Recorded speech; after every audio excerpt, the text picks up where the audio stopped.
Ceci est un livre audio autogénéré par Google. 1. Historique du chirurgien-dentiste dans le service de santé des armées de 1900 à 1916. C'est en 1900 que sont enseignées pour la première fois la pathologie et l'hygiène dentaire aux élèves médecins militaires lors de leurs études au Val-de-Grâce ou à l'hôpital des Jeunettes de Lyon. À la même époque, le médecin général inspecteur Dujardin Baumès demande aux dirigeants des écoles dentaires de désigner leurs meilleurs élèves pour qu'ils soient affectés au service dentaire qu'il vient de créer dans les 2 hôpitaux précédemment cités, le temps de leur conscription comme soldats de 2e classe. Le 1er octobre 1907, une circulaire du ministre de la Guerre crée 3 services de stomatologie avec à leur tête des médecins spécialisés. Des chirurgiens dentistes effectuant leur temps de service ont été sollicités pour y participer sans avantage ni compensation d'aucune sorte. Le 2 décembre 1910, une circulaire autorise officiellement la mise en place des cabinets dentaires dans les garnisons importantes. Elle place aussi le dentiste sans grade ni statut, ni compensation, directement sous les ordres du médecin en chef de la place. Cette circulaire précise aussi que les soins dentaires se limitent à l'ablation de tartre, à la cautérisation des gencives, aux extractions des dents, aux obturations au moyen d'amalgame et de ciment.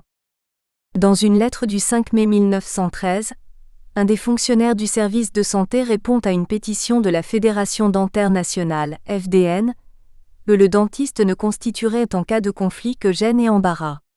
Le 12 juillet 1913, le ministre de la Guerre s'oppose formellement à une nouvelle demande de cette même fédération.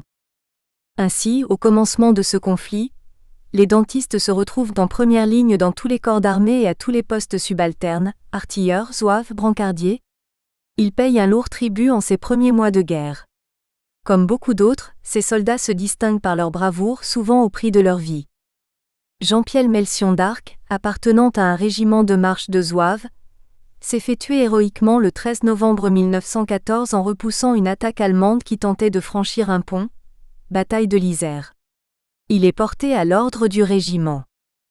Adrien Audefroy de la 44e batterie du 28e régiment d'artillerie est porté à l'ordre du jour de l'armée.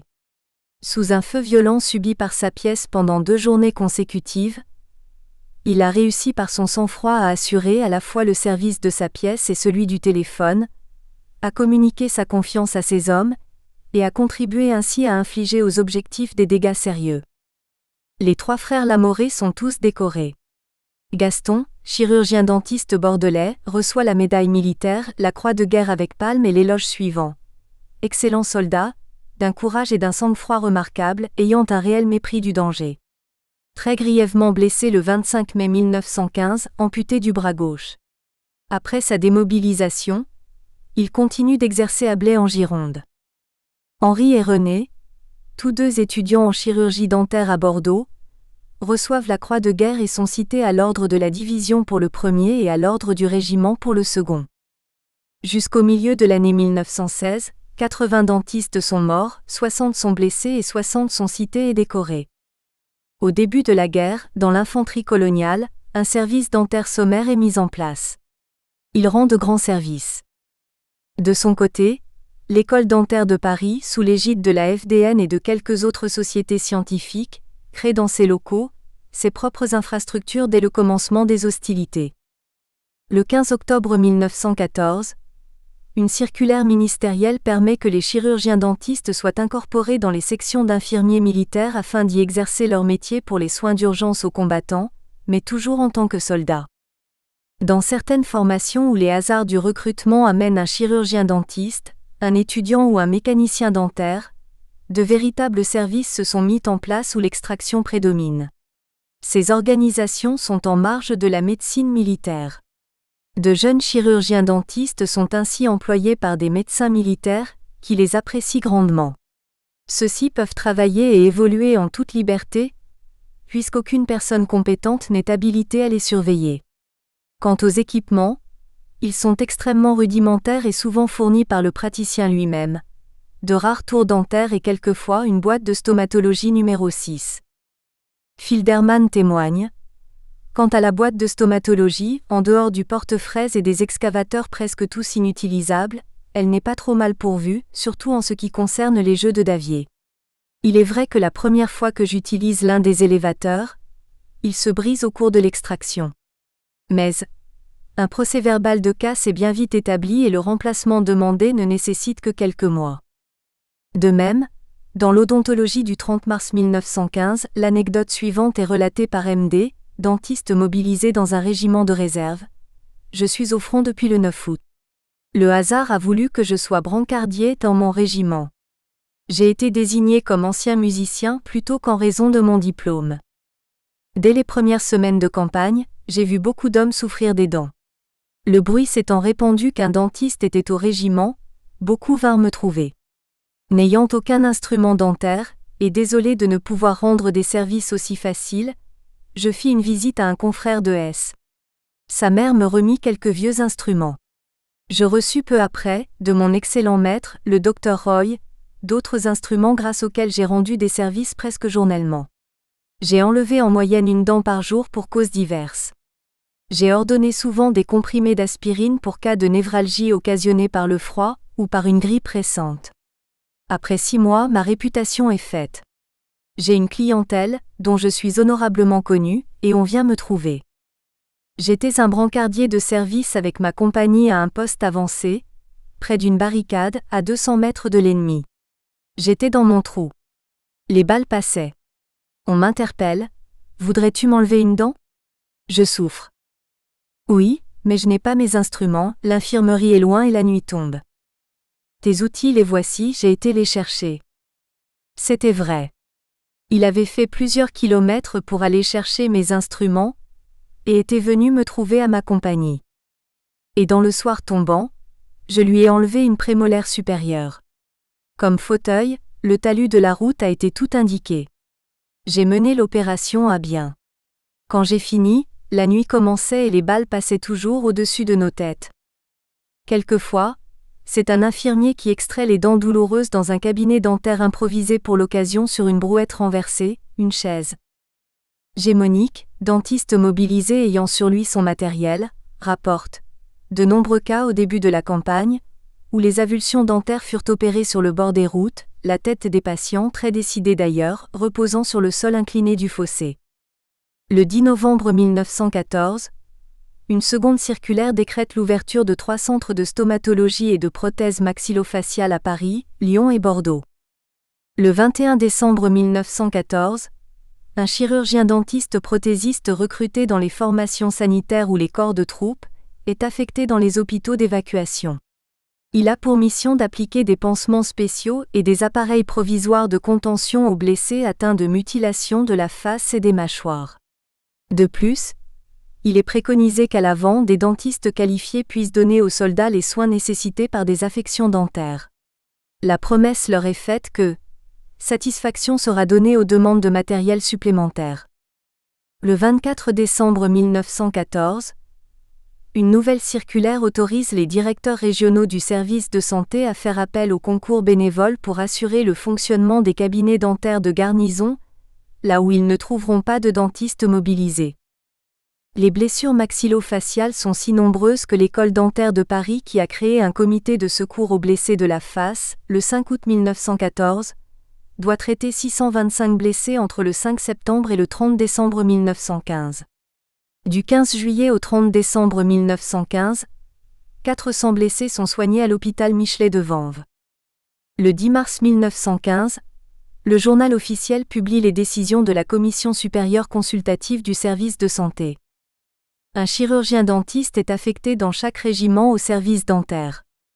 Une automobile dentaire composée d'un chirurgien dentiste et d'un technicien dentaire est affectée dans un corps de troupe.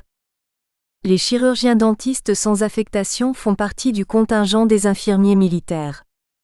Pourtant, comme l'atteste Gaëtan Bécavin au Congrès dentaire interallié de 1916, il semble que ces mesures ne soient pas mises en œuvre immédiatement sur le terrain. Par la suite, Bécavin est devenu dentiste militaire. C'était le 8 octobre 1915. Les troupes descendaient au repos après l'affaire de Champagne. Le séjour prolongé à la tranchée par un temps des plus mauvais avait réveillé chez beaucoup d'hommes de vieilles douleurs. Nous ne disposions alors que de notre trousse personnelle composée de 10 daviers, de quelques instruments assortis, rugines, spatules, fouloirs, un tour à main, une dizaine de fraises, de quelques boîtes de ciment et d'amalgame. Notre premier mois a été un succès. Les semaines se suivant, la clientèle augmentant, nous avons abandonné le 2e bataillon où nous étions caporal infirmier, pour nous occuper plus spécialement du service dentaire. Des régiments voisins, les médecins-majors nous ont envoyés dans des voitures médicales rudimentaires, tous les hommes qui avaient besoin de nous. De même, un praticien a profité d'une permission de 4 jours en juillet 1915 pour emporter de Paris son tour ainsi que divers instruments et fournitures avec lesquels il a organisé son service dans son régiment au front.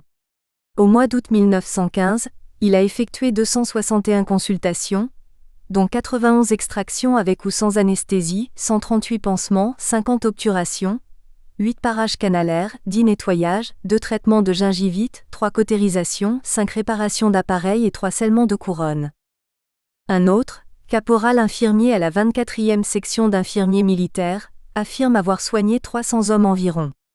Chez ceux-ci, il a réalisé 4098 interventions du 10 août au 10 décembre 1914 dans un hôpital militaire. Le 1er juillet 1915, Justin Godard devient sous-secrétaire d'État au service de santé. Le 31 du même mois, il visite la première automobile dentaire. Le même jour, Godard émet une circulaire qui décide l'appareillage des édentés en 15 à 20 jours. Le 25 août 1915, Justin Godard visite l'hôpital du lycée Michelet à Vanves, antenne de l'école dentaire de Paris. Le 31 août 1915, il convoque à son bureau la direction de cette dernière institution et lui demande la rédaction d'un rapport en vue de la création d'un service dentaire et de la fonction de chirurgien-dentiste militaire. Ce texte lui sera remis le 9 septembre de cette même année. Le 13 septembre 1915, Justin Godard visite cette école. Il en fait mention dans son intervention au Congrès dentaire interallié de 1916. Partout il y avait des fauteuils, partout se tenaient vos collègues auprès des soldats, des jeunes revenant du front blessés, des réservistes, les mâchoires parsemées de ruines. À chacun d'eux, minutieusement, des soins étaient prodigués. Nouvelle audience du président de la FDN et du directeur de l'école dentaire, le 4 décembre 1915. Le but est proche. Le 13 janvier 1916, le journal officiel annonce que la Chambre des députés compte déposer un projet de loi visant à régulariser la fonction de dentiste au sein de l'armée. En janvier 1916, Blatter, président de la FDN, entreprend les mêmes démarches auprès de l'amiral Lacaze. Quant aux hommes de troupe à proprement parler, dans un manuel pour l'hygiène du soldat, il est écrit « Nettoyez-vous la bouche après les repas, surtout après le repas du soir. Frottez-vous les dents avec une brosse imprégnée de savon, sans quoi vos dents se gâteront, vous souffrirez, vous digérerez mal. » Cassé, dentiste militaire, relate au Congrès dentaire interallié la perception du dentiste par le civil juste enrôlé. La clientèle du dentiste militaire est constituée en grande partie par des hommes qui ne connaissent le dentiste civil que de nom. C'est un être fabuleux dont on parle néanmoins souvent, mais qui fait toujours terriblement mal. Avant la guerre, beaucoup ont été se faire arracher une dent. Encore est-il que c'est plutôt le maréchal ou le rébouteux de l'endroit qui a eu l'honneur de cette visite. Bien peu en tout cas se sont fait soigner, et parmi ces derniers beaucoup ont cru que le fait d'aller chez le dentiste une fois les immunisait pour une période de temps qui ne se terminera jamais. Ces pauvres gens, après avoir passé une ou plusieurs nuits blanches, se sont décidés un beau jour à aller voir le dentiste. Ils ne peuvent facilement revenir plusieurs fois, ils habitent loin, c'est tout un voyage, et leur travail ne leur permet pas qu'on insiste pour des soins. Le même continue. Quels soins ce militaire accorde-t-il à sa bouche? Aucun en général. Tout est laissé à l'abandon. Ses gencives vont saigner les dernières fois qu'il s'est servi de la brosse à dents, ce fut d'ailleurs sa condamnation. Auparavant, il se brossait encore bien 1 ou 2 fois par semaine. D'ailleurs l'un d'eux l'a laissé à sa femme, m'a-t-il confié. Quelques-uns se passent doucement de temps à autre un coin humide de serviette sur les dents de devant. Beaucoup ne se servent ni ne se sont jamais servis de rien. Comme disait un Normand, jamais une goutte d'eau n'a sali ma bouche. Ce sont des cloaques. Apprenons-leur à regarder leur bouche et soignons-les malgré leur aversion, et quelquefois la nôtre. Il termine en affirmant « Au manque habituel de soins du temps de paix, Il convient d'ajouter les excès de conserve, d'épices et de tabac du temps de guerre. Le docteur Henri Chatinière, aide-major de 2e classe, confirme que la mastication doit être soigneuse et lente pour imprégner de salive les aliments, même réduits en purée. Les digestions pesantes, difficiles n'ont souvent pas d'autre cause que l'escamotage de la nourriture entre des dents trop inoffensives, rares et gâtées. Le bon sens prescrit donc, pour conserver une mâchoire saine, de ne pas négliger la toilette de la bouche. Il suffit de brosser et savonner les gencives chaque jour, mieux encore après les repas. Le savon de Marseille, aisé à se procurer, est parfait pour cet usage. Ces soins sont particulièrement indispensables pour les porteurs d'appareils. Le développement croissant des services dentaires à l'armée permet aux poilus la visite buccale périodique d'entretien, qui dépiste à temps les caries, à temps pour permettre le plombage, la conservation d'un outil et d'un ornement dans la bouche, avant la fluxion ou l'abcès, après lesquels, surtout avec la vie en campagne, l'extraction s'impose en général, laissant un vide, première étape vers le râtelier. Il est plus facile de prévenir le mal que de guérir. Aussi convient-il de savoir reconnaître, dans les névralgies faciales et certains maux de tête, l'avertissement d'une tare dentaire parfois minime. Au lieu de se gorger de cachets quelconques, c'est le moment opportun pour consulter. Filderman rapporte. Un de mes malades se présentant un jour avec une bouche qui était malpropre, je lui dis de se procurer une brosse à dents et de ne plus venir dans le même état sous peine de se voir refuser les soins dentaires. Il est revenu 2 jours plus tard avec une bouche assez bien nettoyée. Je l'en ai félicité et lui ai demandé comment il a pu se procurer aussi rapidement une brosse à dents. C'est un camarade qui m'a prêté la sienne, m'a-t-il répondu naïvement. Filderman constate qu'il est parvenu à obtenir des résultats d'hygiène en menaçant ses camarades de leur refuser des soins s'ils n'effectuaient pas un entretien quotidien de leurs dents. Le même termine en racontant 2 anecdotes très évocatrices de l'hygiène des soldats. Il n'est pas rare de voir arriver un poilu, avec son index fourré dans la bouche et qui, de l'autre côté de la porte, crie « Je viens me faire plomber cette dent ». Je regarde la dent à plomber, et je constate qu'il s'agit des vestiges d'une grosse molaire dont les racines sont séparées par la carie. J'ai beau expliquer à mon patient que sa dent n'est pas soignable, il reste persuadé du contraire et s'en va mécontent. Une autre fois, un poilu arrive avec une bouche dans un état déplorable, remplie de racines infectées, de caries pénétrantes, les dents noyées dans du tartre, et m'indique une petite tache d'émail qu'il veut faire plomber. Je lui dis qu'avant de faire cette obturation, il y aurait des travaux plus urgents à exécuter dans sa bouche, qu'il faudrait commencer par nettoyer. Mais il ne veut rien entendre et me quitte furieux, persuadé que je ne veux pas le soigner. 20 ans plus tôt, un médecin inspecteur général a émis le souhait de voir chaque soldat recevoir une brosse à dents à son arrivée dans son régiment. Une poche de son havresac a même été prévue à cet effet. La brosse à dents n'aurait jamais été distribuée quant à elle. En conclusion, au début de la guerre, aucun service dentaire n'est véritablement en place. Les seuls soins prodigués par les chirurgiens dentistes le sont à même les tranchées, et avec le matériel dont ils disposent. Malgré toutes les recommandations, l'hygiène dentaire est alors inexistante. Ainsi, de nombreux soldats sont déclarés inaptes au vu de leur état dentaire. Ils sont réformés ou placés dans le service auxiliaire du fait de leur mauvaise denture. Pourtant, les publicités pour des produits d'entretien ne manquent pas. Elles demeurent ignorées du plus grand nombre. C'est pourquoi dès le début de la guerre, l'armée française équipe ses dentistes appelés avec une sacoche d'instruments appropriés à des interventions en urgence. En effet, si les blessés de la face sont très présents, une étude a été réalisée par Bourgeois, dentiste militaire, pendant 22 mois sur les soldats d'un régiment territorial proche du front et pendant 8 mois sur ceux d'une division d'active. Il en expose les résultats au Congrès dentaire interallié. Il constate que l'alimentation trop carnée, la sédentarité qui empêche les soins hygiéniques, sont parmi les causes susceptibles de provoquer des troubles digestifs sérieux et des pathologies bucco-dentaires. Chez les premiers, les gingivites et les parodontites se multiplient impliquant des détartrages et des extractions nombreuses responsables de leur envoi dans un centre de prothèse dentaire.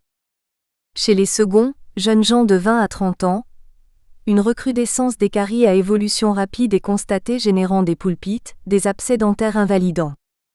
Il constate enfin que 3 hommes d'une compagnie de territoriaux où la nourriture était très rationnelle et comportait une large part de légumes frais, pouvaient être envoyés au centre de prothèse bien longtemps avant 3 soldats d'une compagnie voisine dont les aliments étaient plus carnés et moins bien préparés.